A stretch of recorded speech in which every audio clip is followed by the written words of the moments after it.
Students, हम discuss कर रहे थे न्यूक्लिक एसिड के टॉपिक को, जिसमें हमने लास्ट वीडियो में न्यूक्लिक एसिड के जनरल इंट्रोडक्शन के बारे में बात की थी और न्यूक्लिक एसिड की टाइप, डीएनए और आरएनए, इसमें डिफरेंस को डिस्कस किया था।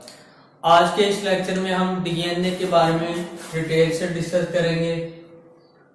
डीएनए क्या है? ये डीऑक्सीराइबोज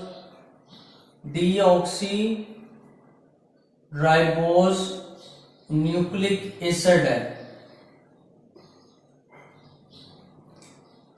डीऑक्सीराइबोज न्यूक्लिक एसिड किस तरह की?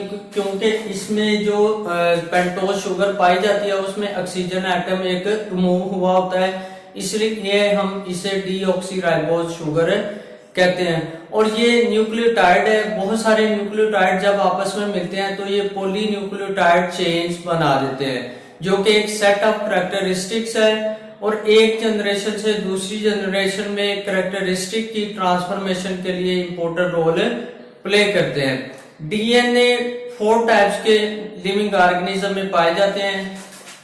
सबसे पहले है डी थाइमिडीन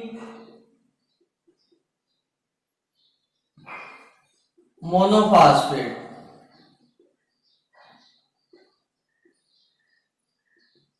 सेकंड पे है डी एडेनिन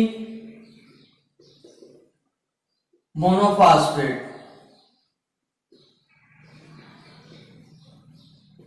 और थर्ड पे है डी ग्वानोसिन मोनोफॉस्फेट और लास्ट पे जो डीएनए की टाइप है उसमें है D cytidine monophosphate.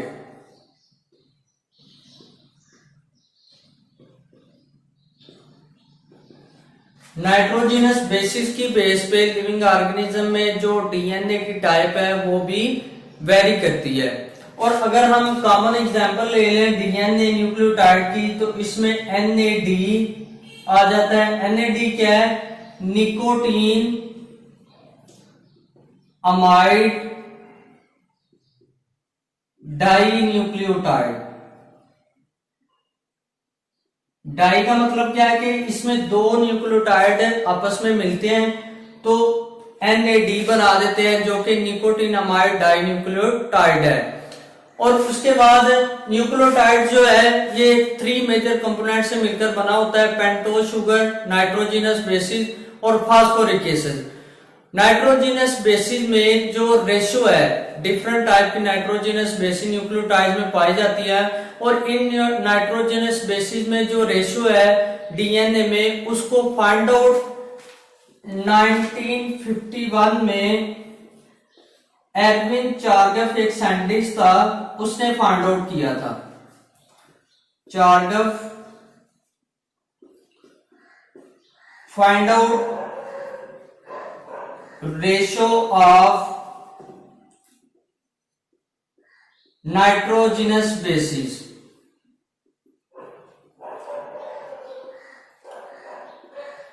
Nitrogenous bases और उसने बताया था कि जो साइटोसिन और ग्वानोसिन ये रेशो में इक्वल क्वांटिटी में, इक्वल कंसंट्रेशन में पाई जाती हैं लिविंग ऑर्गेनिज्म में, और थाइमिडीन एडेनिन आपस में इक्वल रेशो में लिविंग ऑर्गेनिज्म में पाई जाती है। नेक्स्ट पे आ जाता है structural model of DNA. Structural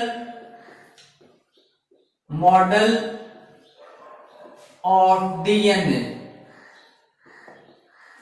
structure model के बारे में बहुत सारे हाइपोथेसिस दिए गए, लेकिन सबसे पहले जो है मॉरिस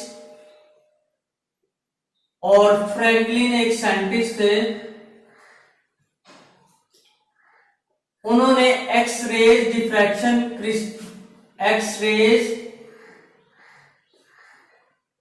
डिफ्रैक्शन तकनीक यूज करते हुए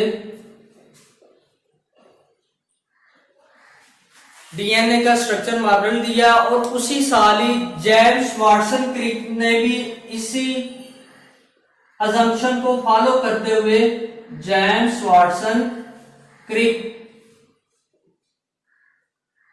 डीएनए का एक स्ट्रक्चर मॉडल दिया जो कि बहुत ही मकबूल साबित हुआ, और उस मॉडल के मुताबिक डीएनए डबल स्टैंडर्ड मॉलिक्यूल है। डीएनए क्या है? डबल स्टैंडर्ड मॉलिक्यूल है।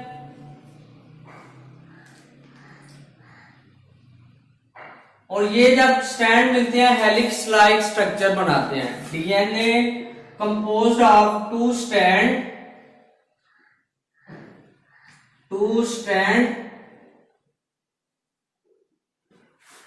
और इसमें जो नाइट्रोजनस बेसिस है वो आपस में अपोजिटली अटैच होती हैं। मतलब एडिनिन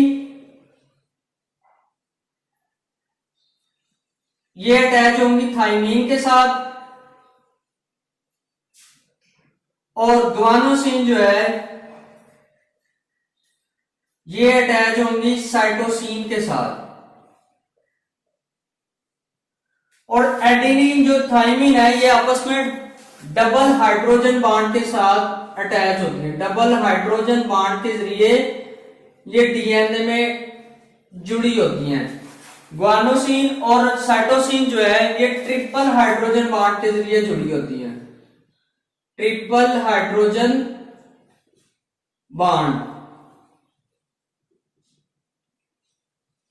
उसके बाद उसने बताया था कि ये जो डीएनए का डबल स्टैंड है ये अपोजिटली अरेंज होता है, मतलब 3 to 5 एंड, और जो दूसरा स्टैंड है वो 5 एंड से शुरू होगा और 3 एंड तक जाएगा। ये अपोजिटली आपस में अटैच होते हैं और इस तरह ये डीएनए का स्ट्रक्चर बनाते हैं। और डीएनए की जो अमाउंट है लिविंग ऑर्गेनिज्म में, डिफरेंट टाइप के लिविंग ऑर्गेनिज्म में वेरी करती है। वो डिपेंड करता है कि उस लिविंग ऑर्गेनिज्म में क्रोमोसोम की तादाद कितनी है।